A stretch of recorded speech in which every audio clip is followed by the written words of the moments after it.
What's the worst thing an American president has ever done? Chakra blockers suck responded. Andrew Jackson Trail of Tears. Case. Septicman replied to this comment with, for those unfamiliar, in the winter of 1831, under threat of invasion by the U.S. Army, the Choctaw became the first nation to be expelled from its land altogether. They made the journey to Indian Territory on foot, some bound in chains, and marched double file, one historian writes, and without any food, supplies or other help from the government. Thousands of people died along the way. It was, one Choctaw leader told an Alabama newspaper, a trail of tears and death. The Indian removal process continued. In 1836, the federal government drove the Creeks from their land for the last time. 3,500 of the 15,000 Creeks who set out for Oklahoma did not survive the trip. X Rosie Chicas responded. Iran-Contra was a pretty big deal. For those who don't know, his administration sold arms to Iran to fund the Contras in Nicaragua. The idea was that Congress couldn't stop him, because the funds were never in their control to begin with.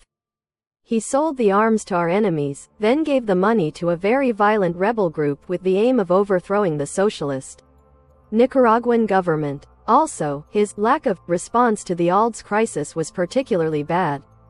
He basically didn't do anything to stop it. Binkiping responded. There's a distinction between things that happened during a president's term and things they were really active in promoting. If you look at the history of the Guatemalan genocide in the 1980s, what is really striking is the extent to which Reagan jumped through complex hoops to ensure that Efraín Ríos Montt would continue to have the resources to carry it out. This was while Congress was actively blocking funding for a regime that was widely recognized as genocidal. Reagan actually rose private funds from American evangelical groups to make sure that he wouldn't run out of ammunition. Ultimately, around 200,000 Maya were murdered. Central American dictatorship of the Cold War are often accurately described as U.S.-backed. However, in the case of Guatemala in the 80s, by far the worst, it's most accurate to say they were Reagan-backed, and it's a major reason why I think he is unambiguously not just the worst American president, but one of the great villains of the 20th century. A Big Blue Bird responded. If we are looking at actions given by direct orders as opposed to travesties happening under the administration, I'd say the Iraq War, bearing in mind a bias towards recent events and using how widespread the impact was as opposed to ethical lines as a yardstick. No WMDs for one, destabilizing the region of which we are still feeling the repercussions of, etc. Saddam is a horrible shitstain of a person, but he was a balancing act against Iran, and the power vacuum he left led to bigger monsters like ISIS. The Soft responded. Gosh, there are so many awful things we can choose from. Here's a short list that comes to mind. The systemic genocide of North American First Peoples. Willfully supporting, profiting from and enforcing slavery. Denying and actively working against civil rights for former slaves. Systemic destabilization of South Central American governments to benefit U.S. fruit companies, which continues to create economic, political and social unrest across the region to this day. Starting forever wars in Iraq and Afghanistan that created fertile soil for the growth of ISIS and continued instability of the Middle East. Erosion of the Geneva Convention through torture and imprisonment.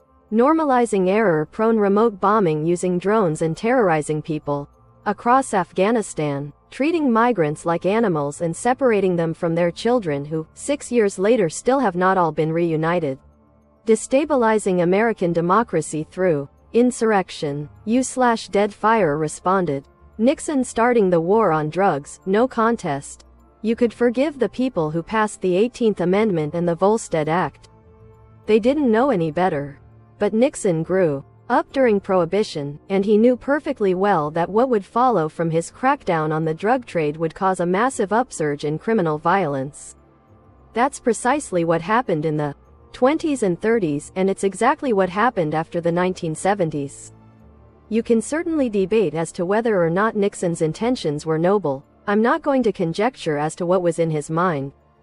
But he should have known better, and one day, when enough old idiots have died off, we will get a drug policy which acknowledges the reality of drug addiction and the pernicious dynamics of black markets. And when that day comes, people will shake their heads in grief and bewilderment as to why we wasted so much time and ruined so many lives in this hopeless, quixotic nightmare. Deleted maybe not the worst a president has ever done, compared to wars etc., but I think people generally don't understand what really went down that day, aka the fake electors plot. A lot of people still talk about January 6th like it was a thing that happened this one day because of a violence-inciting speech, but no, this day was just the climax to 2 months of planning to overturn the election, where they actually faked electoral votes. How did they fake the votes? So, in the US you don't directly vote for the president, but for an elector, who then votes for the president on your behalf. They faked electoral voter documents and told Trump's electoral voters they should sign them despite having lost the respective states. They told them these were alternate votes just in case they find voter fraud and the states swing to Trump eventually, and it would be normal procedure. This was a lie, and we know it was a lie because Trump's lawyers, who came up with the plot, wrote it down, Chesbro memos, Eastman memos.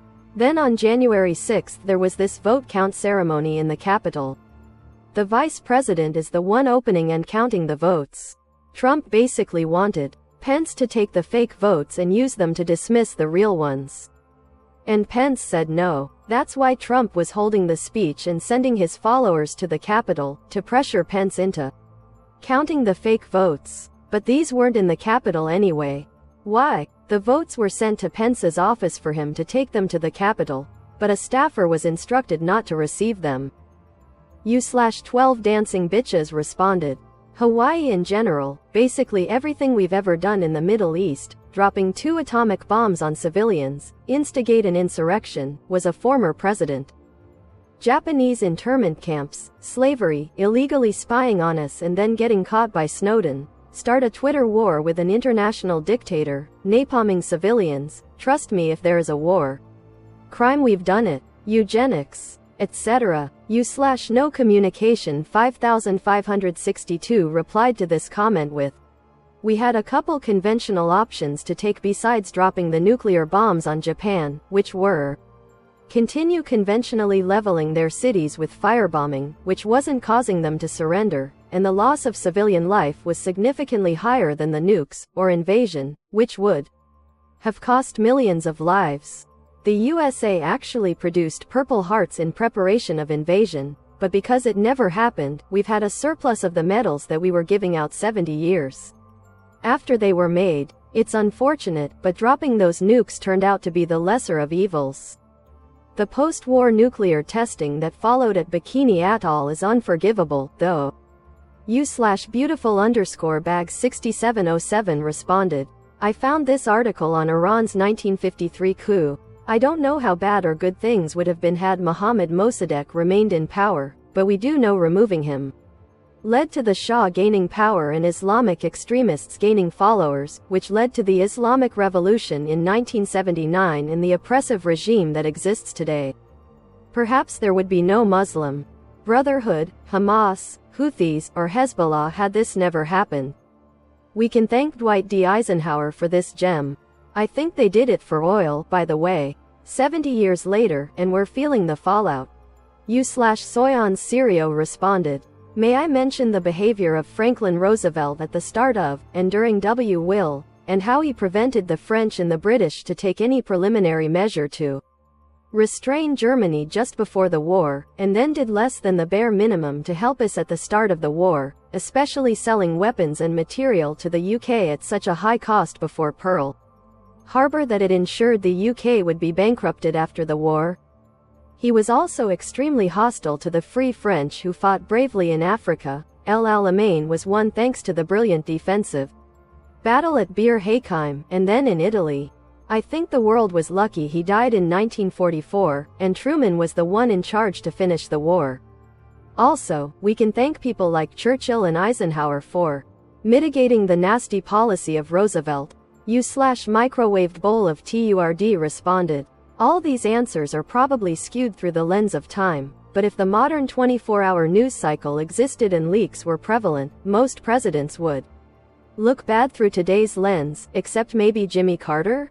Dude was too nice. JFK is pretty universally respected, but he was a serial cheater, had, questionably, consensual sex with one of his interns, had a manic episode high on methamphetamine, i.e.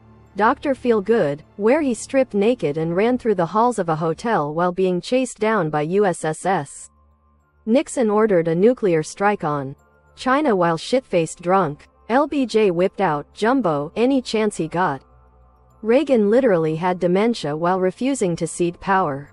Donald Trump, the blatant criminality and complete disregard of law and oath of public office, presumably selling national security intel to Saudi Arabia. W using 9/11 to mislead the American public into supporting the Iraq War, killing an estimated 500,000 Iraqis and leading to the formation of ISIS, and contributing to the second largest economic recession in American history.